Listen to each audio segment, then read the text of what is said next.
Buenos días, bienvenidos a la Legislatura de Mendoza.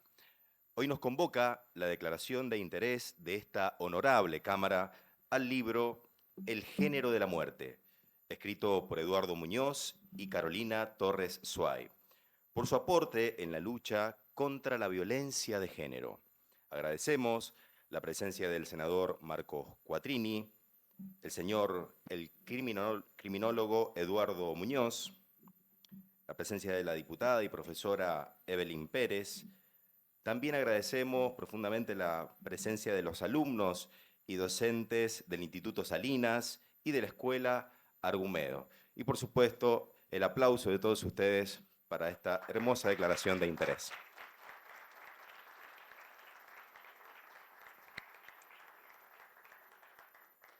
La obra El género de la muerte desarrolla un riguroso análisis criminológico abordando el fenómeno del femicidio desde múltiples dimensiones: social, institucional y cultural, denunciando y proponiendo estrategias de intervención concretas para su prevención y erradicación.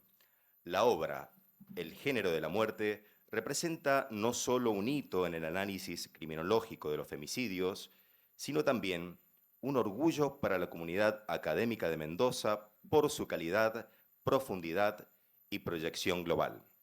A continuación, nos dirigirá unas palabras el senador Marcos Quattrini.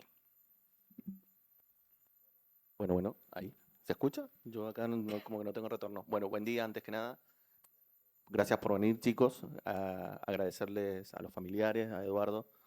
La verdad que para mí es un tremendo honor tenerlos acá y que ustedes puedan tener esta charla. Hay muchas veces que creemos que estas cosas de la violencia le pasa a otro, que no creemos que nos está pasando, no sabemos que lo estamos viviendo. Y bueno, la idea de que este reconocimiento a Eduardo Muñoz, que es un criminólogo que ha escrito un libro a donde es muy detallado, y a ustedes le va a dar, después de este reconocimiento, va a haber una charla a donde va a ser un caso puntual para que ustedes puedan identificarlo y puedan ver de qué manera se genera violencia, que hay muchos tipos de violencia. Pero la idea de esto es que ustedes se vayan con una idea de un trabajo que ustedes pueden desarrollar y tener el criterio para poderlo identificar. Pero bueno, para mí es un tremendo honor tenerlo, Eduardo, conocerlo. La verdad que es una persona íntegra, una persona que tiene un montón de títulos que lo tendría que leer, pero enseguida se los leo. Lo vamos seguramente a entrevistar y vamos a hacer ida y vuelta de preguntas. Pero lo más importante es que ustedes estén acá. La verdad que le doy una bienvenida muy grande. Conozco a las dos escuelas.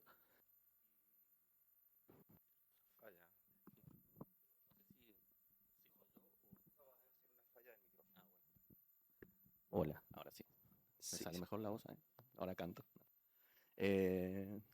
No, bueno, la idea de todo este movimiento que nosotros estamos haciendo para que ustedes puedan estar acá es para que se vayan con algo verdaderamente positivo y que podamos tener un ida y vuelta con ustedes y sin duda aprovechar al 100% a Eduardo.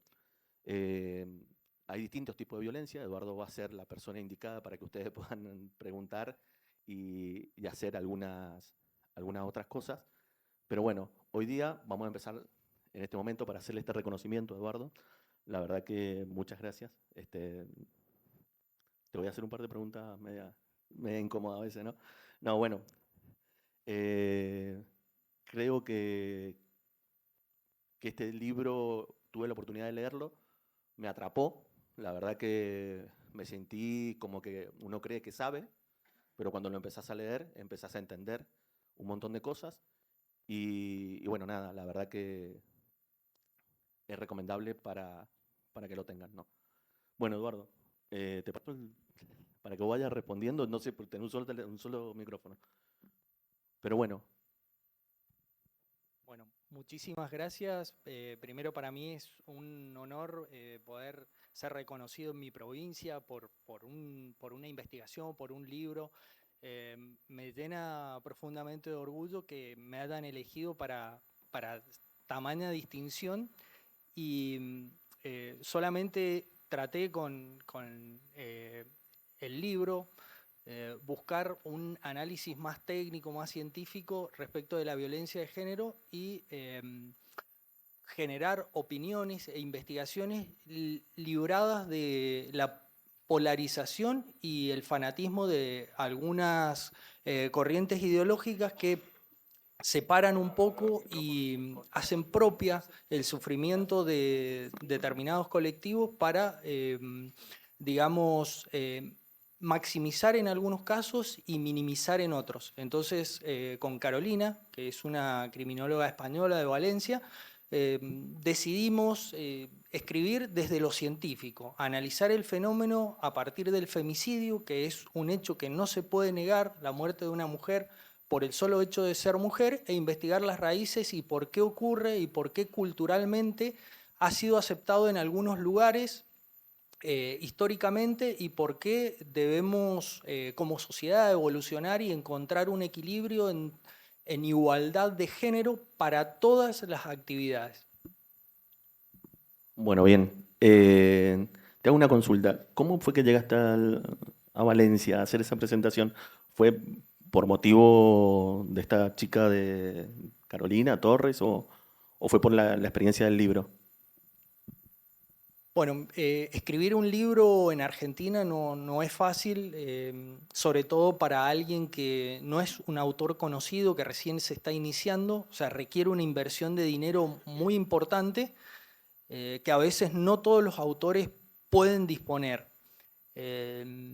Propusimos nuestro trabajo en editoriales de Argentina y en editoriales de España, y en la editorial de España nos subvencionaron todo el trabajo y creyeron en nosotros como autores y nos hicieron representantes de la editorial en la Feria del Libro de Valencia, que es una de las ferias del libro más importantes del mundo de habla hispana, y eso fue, digamos, el camino que pudimos transitar para poder publicar un libro sin tener que gastar mucho dinero en la producción, en la impresión y en la edición de un libro. Así fue como llegué.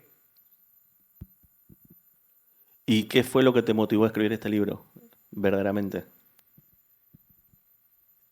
Creo que, o sea, hay muchísimos factores, pero creo que lo que a un investigador o a un criminólogo lo motiva a escribir sobre un tema es el sufrimiento y la falta de respuestas a veces que tiene el Estado a un flagelo, y sobre todo cuando esas causas se tornan como una bandera política para negarlo o para obtener algún rédito. Creo que eso fue lo que me motivó a investigar sobre este tema, sin ideología, sin polarización, y tratar de encontrar una explicación desde lo criminológico a por qué ocurren y por qué la sociedad a veces justifica de algún modo algunas conductas violentas y otras veces las ignora.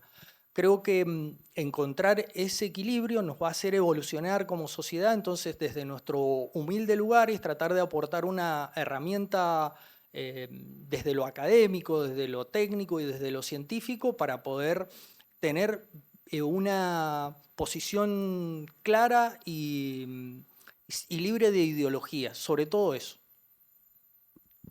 Bien, ¿cuál es el mensaje más fuerte que te ha dejado este libro y que puedas transmitirnos?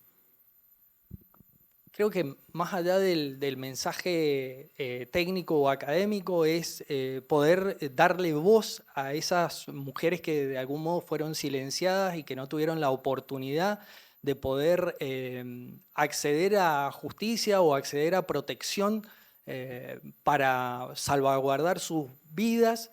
Entonces creo que de algún modo vimos que la violencia de género, cuando no es uno o el entorno más cercano el afectado, no termina de comprenderse. Cuando una persona de nuestro entorno o una mujer muy cercana es víctima de violencia de género, creo que el prisma y la óptica cambia totalmente. Entonces, Creo que el mensaje es ese del libro, es poder aportar herramientas, decir que no todo es violencia, pero también cuando la violencia existe, debe ser tratada, prevenida y erradicada. Una consulta que ¿esto se ve generalizado en varias partes del mundo o se ve acentuado más en alguna parte de América Latina, Argentina o en algún otro lugar que podamos tener más violencia? ¿Eso está medido? Existen algunos estudios científicos, pero también la violencia es parte de culturas. Algunas culturas la han normalizado. Algunas culturas aceptan que alguien pueda comprar mujeres, que pueda prohibirles siquiera hablar o acercarse a ventanas. Entonces, ese tipo de violencias culturalmente ha sido aceptada y ha sido normalizada. En otros países y en otro tipo de culturas, no, pero nosotros, digamos, en Argentina sobre todo, estamos sentando una base de poderla discutir con argumentos científicos y no necesariamente centrarnos en ideologías. Argentina, la ideología que podamos definir con respecto a esto, en qué situación estamos? ¿Es grave? Creo que cualquier muerte de una mujer en la situación que sea es grave o cualquier muerte es grave.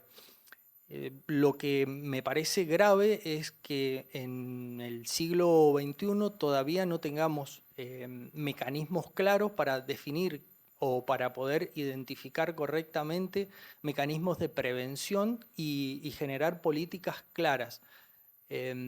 Antes de que asumiera este gobierno, la ideología respecto de la violencia de género era totalmente opuesta a la que tiene este gobierno.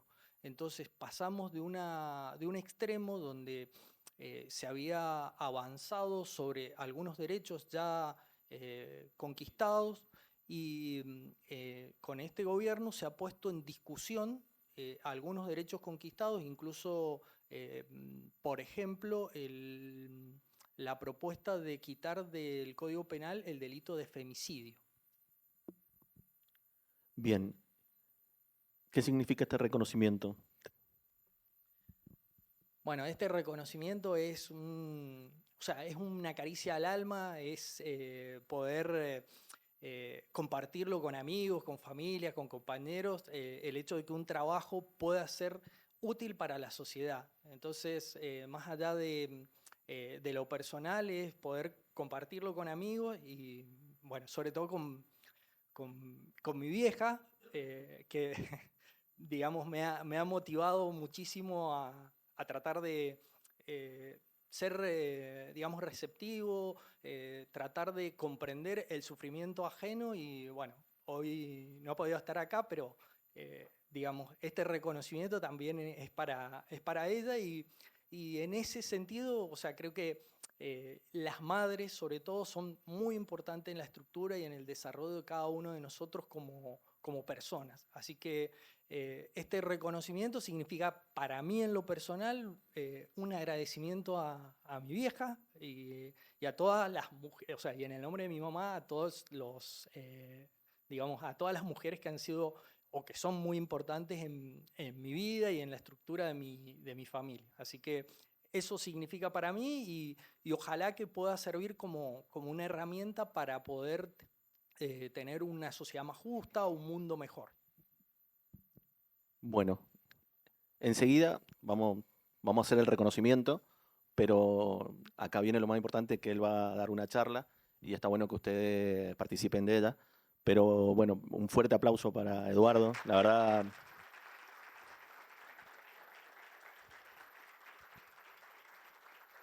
tiene algo especial, Eduardo, que cuando empezás a hablar tiene un tono de voz que te empieza como a atrapar. Así que es importante su forma de comunicar. Así que bueno, vamos a hacer el reconocimiento, así nos puede dar esa charla, ¿te parece? Bueno, un honor. Renovamos el aplauso para el criminólogo Eduardo Muñoz. también para el senador Quattrini. Y bueno, y a continuación vamos a hacer la correspondiente entrega de distinción que reza: la Honorable Cámara de Senadores declara de interés el libro El género de la muerte, escrito por Eduardo Muñoz y Carolina Torres Suay, por su aporte en la lucha contra la violencia de género y en la construcción de herramientas analíticas y operativas para la erradicación de los femicidios. Renovamos el aplauso para ello.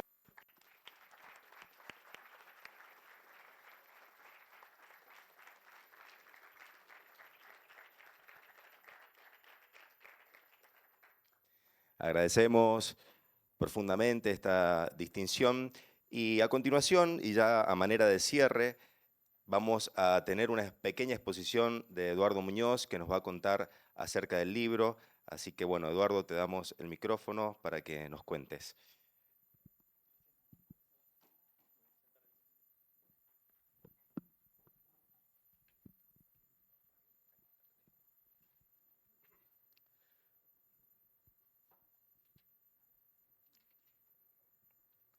Bueno, antes de la exposición, primero les quiero agradecer, digamos, a los organizadores, a mi familia y sobre todo a ustedes, chicos, que quisieron escuchar o quisieron aprender un poco de violencia de género. Primero vamos a tratar de entender para qué estamos, para qué vinimos acá. O sea, el objetivo es que ustedes se puedan llevar un concepto libre de ideologías y de fanatismos respecto de la violencia de género. A mí me importaba más que el reconocimiento, es poder transmitir conocimiento y poder darles a ustedes herramientas para el desarrollo. Porque en el desarrollo libre de fanatismos, libres de ideologías cargadas de violencia, está el desarrollo de una sociedad y de un mejor país. Entonces creo que todos queremos un mejor país. Somos argentinos y tenemos el orgullo de serlo, y ser argentino y tener una sociedad justa nos va a acercar a que los chicos como ustedes, cuando cumplan 20 años, cuando terminen la secundaria, no se vayan del país. Vivamos en una sociedad más justa y que podamos mantener nuestros valores acercados a nuestra familia. Para entender la violencia de género, para este caso en particular, vamos a usar un caso muy mediático que ha estado en los medios hasta hace poco, que fue el caso de Julieta Prandi. ¿Lo conocen al caso? ¿Escucharon hablar? Si no lo conocen, les hago rápidamente una síntesis. ¿No lo escucharon? Bueno, Julieta Prandi es una modelo muy reconocida en Argentina, que tuvo un matrimonio por muchos años. Bueno, es una modelo conductora muy famosa que tenía posibilidades económicas de poder denunciar el caso de violencia de género que ella vivía. Trabajaba en Telefe, hacía programas con altísimo rating, pero por muchos años vivió subsumida en la violencia de género, y ese círculo de la violencia no le permitió poder denunciarlo y poderlo terminar, sino que se fue incrementando. Ese caso es icónico en el país porque fue la primera vez que se condena a alguien con una pena tan elevada de 19 años de prisión por violencia, sobre todo psicológica, más allá de la violencia sexual y todo lo demás, pero la violencia psicológica fue el patrón dominante. ¿Y por qué elegí ese caso emblemático? Porque la violencia psicológica no deja marcas, no hay huellas visibles, es muy difícil de probar, pero termina generando un daño tal vez más grave que la misma violencia física.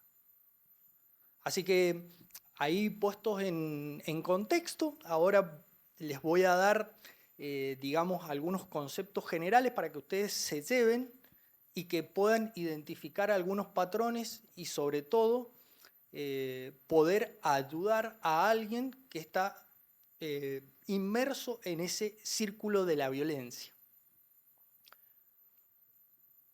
Para comenzar, me gustaría poderles explicar qué es el ciclo de la violencia. ¿Lo han escuchado alguna vez? ¿A qué se refiere? Bueno, en el caso de la violencia de género, el ciclo de la violencia comienza con algunas conductas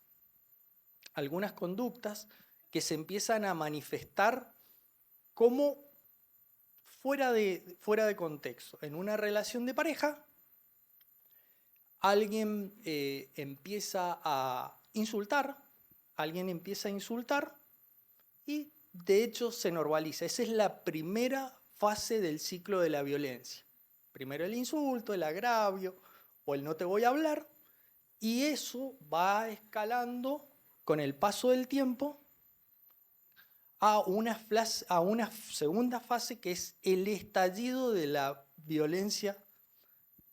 Ese estallido ya se transforma en agresión física, psicológica o sexual. Y la última fase es la fase de luna de miel o de arrepentimiento. El que agrede o el que genera esa violencia promete no volverlo a hacer o busca que esa reacción sea propia de la víctima, o sea, culpa de la víctima. Yo me enojé, yo hice tal cosa, yo te empujé, yo te agredí, porque vos me dijiste algo que no me gustó y vos sabés que yo me pongo así. Entonces, es un poco tu responsabilidad, pero prometo no volverlo a hacer. Y nuevamente, después de esa fase de luna de miel o de arrepentimiento, vuelve otra vez la fase de tensión. Nuevamente el insulto para que después comencemos con la segunda fase, que es la fase de la explosión o el estallido de la violencia, y así en un círculo permanente. Te pido perdón, no lo voy a volver a hacer, y la víctima cree que eso va a volver a ocurrir. Va a volver a ocurrir que, bueno, fue mi culpa, no debí decirle eso porque se enojó, y en ese círculo de la violencia se empiezan a generar una relación tóxica de la cual la víctima ya no puede salir. Ese es el comienzo del ciclo de la violencia. Y en el caso de Julieta Prandi, ustedes se preguntarán por qué alguien con dinero, con exposición de los medios, con la posibilidad de acceder a un abogado que la representara, no lo pudo hacer.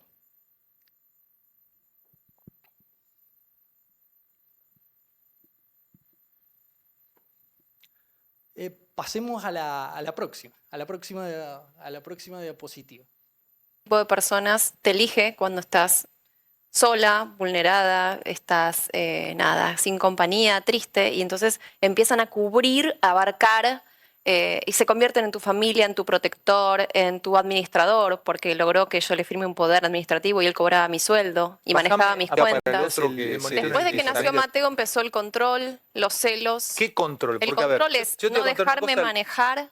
¿Cómo no dejarte manejar? No me permitía manejar un auto, me llevaba y me traía por miedo a que me pase algo. Entonces era su manera de saber a qué hora salía, a qué hora entraba, con quién estaba, con quién no estaba. Me llevaba a la puerta del gimnasio, esperaba la hora y me decía, falta Manolo, me estaba controlando. Cuando yo apareció en el freezer, lo busqué por toda la casa, estaban ¿Cómo en el freezer? En el freezer, la heladera, en el freezer. ¿Y se arruina un celular en el freezer? Después de 8 horas, cuando lo encontré, lo saqué y se encendió, se volvió a apagar y nunca más volvió a prender.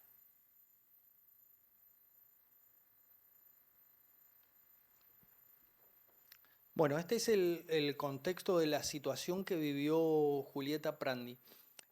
En ese tipo de violencia que se llama control coercitivo, su pareja disfrazaba el control con protección. vos me tenés que firmar poderes notariales de administración de todos tus bienes, porque ¿cómo te vas a ocupar de eso si estás trabajando todo el tiempo? Mejor nos vamos a vivir lejos, a un lugar muy alejado, para no tener contacto con ningún vecino por una cuestión de seguridad. Te mando a seguir por una cuestión de seguridad. Te hago cambiar el número de teléfono permanentemente o directamente te prohíbo hablar por teléfono por seguridad. Entonces ese control se transformó en una cárcel. Te cuido, te protejo, pero en realidad lo que estoy buscando no es protegerte, sino controlarte y poder a cada segundo saber qué estás haciendo, y si te salís fuera de esa rutina o de ese contexto, inmediatamente suena una alarma y te traigo nuevamente bajo mi control. Ese tipo de relación no es una relación normal, pero ¿por qué alguien no puede verlo directamente o esto pasa de la noche a la mañana? Hay una secuencia donde se van transformando en el tiempo pequeños gestos de control en cada vez mayores. Y eso termina haciendo que esa persona, en el caso de Julieta Prandi, ya no pudiera, no podía tener la capacidad de saber si ella estaba en condiciones de administrar su vida, incluso a su entorno. Cualquier indicio de poder prestarse o pedir ayuda la hacía verse como que estaba desequilibrada, como que había salido fuera de ese rango de control porque tenía algún problema y necesitaba ser cuidada. Incluso fue tan acentuado en el tiempo que hasta ella misma se cuestionaba el hecho de si realmente estaba bien o lo que le habían hecho creer era verdad, que ella no estaba en condiciones de administrar su propia vida. Hasta ese punto llega la violencia psicológica que destruye la autoestima y la condición de poder decidir qué es bueno y qué es malo. Otro concepto que es muy importante que ustedes se llevan es por qué cuando una mujer agrede a un hombre no es violencia de género. En general se cree que en una agresión donde el hombre agrede a la mujer o la mujer agrede al hombre, por ese concepto de a igualdad debería ser violencia de género, y no es así. Nuestro país ha adherido a convenios y tratados internacionales que definen exclusivamente qué es violencia de género, y es la violencia sobre la mujer por el solo hecho de ser mujer. En el caso de agresiones de pareja en el entorno familiar es violencia doméstica, pero no es violencia de género cuando una mujer es la agresora porque falta el componente de dominación por razón de género. Eso es importante que lo tengan claro. Incluso yo también escribo para MZ o para Memo, hice una columna que la llamé Las dos Julietas. No sé si escucharon el caso de Julieta Silva en el sur, en San Rafael. Bueno, Julieta Silva es una mujer que está siendo investigada por agredir a su pareja en el entorno familiar, y mientras la pareja decía ser agredida, llamó al 911. Bueno, ese caso no entraría en violencia de género porque falta el componente de dominación por razón de género. Entonces, una cosa es violencia doméstica, cuando un hombre es agredido, y otra cosa es violencia de género, Y para que sea violencia de género tiene que existir el componente de dominación por el solo hecho de ser mujer. Y ese origen estructural de desigualdad histórica entre hombre y mujer. La siguiente, por favor.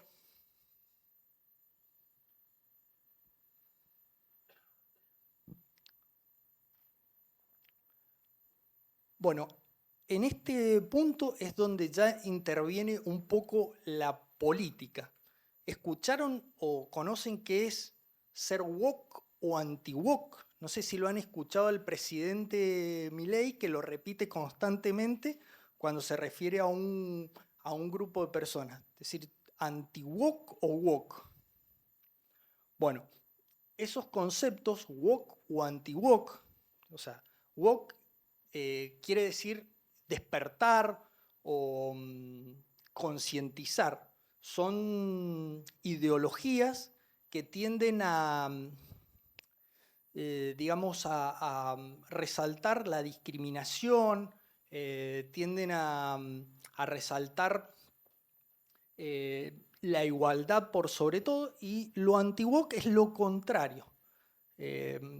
Esta ideología trata de contrarrestar eso y dice que esas agendas o esas formas de expresión o esos movimientos han ido demasiado lejos y atentan contra la libertad de expresión. Esos movimientos y esa polarización entre, digamos, la discriminación o la conciencia social respecto de lo opuesto de la libertad de expresión ha hecho a que haya agendas polarizadas en el mundo. O sea, vos estás a favor de esto o en contra. Entonces, esa polarización ha creado fanatismos extremos que han llegado a negar la violencia de género, que no existe, que es una cuestión privada y que si una mujer sufrió algún maltrato es propio de su elección del ámbito privado y que el Estado no tiene que involucrarse. Eso ha hecho que muchos grupos estén a favor y muchos grupos estén en contra. Y en el medio están las víctimas. Nadie le da respuesta. O es tu problema, el Estado no se va a involucrar, o todo es violencia, y no hay posibilidad de encontrar ese equilibrio, entonces directamente hay posturas extremadamente radicalizadas y confrontativas. Al estilo River y Boca, vos sos de River, vos sos de Boca, no hay equipos intermedios, entonces vos sos mi enemigo. Entonces, a través de nuestro libro, a través de nuestra investigación con Carolina, intentamos romper ese ciclo de polarización constante. Para eso proponemos que cada uno como miembro de la sociedad pregunte, investigue, aprenda, que no se ignoren señales y que la lucha contra la violencia de cualquier forma no tiene ideología, no es partidaria. No se puede negar la violencia ni se puede fomentar la violencia. Pensar es libertad. Y me encanta esta frase porque, aprovechando que ustedes son alumnos y están en proceso de formación, enseñarle a alguien a tener criterio no será ni de izquierda ni derecha. Será libre, autónomo, inalienable, descontaminado de odio y fanatismo. Pensar y discernir es una virtud de pocos.